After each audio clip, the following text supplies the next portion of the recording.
Hello guys, today I've got DOOGEE BoneBeat Swim Lite and I'm going to show you how you can easily enable the HD audio in your Android phone for your headphones.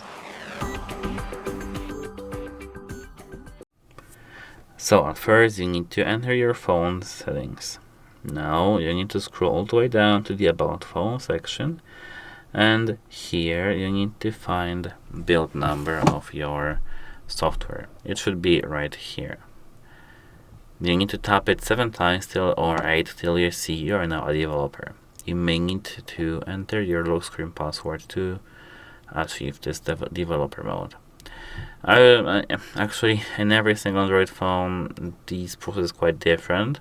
It's because of course, the OS. Like it may enter some software information or OS, or the place may be different. So you need to just find build number or OS version.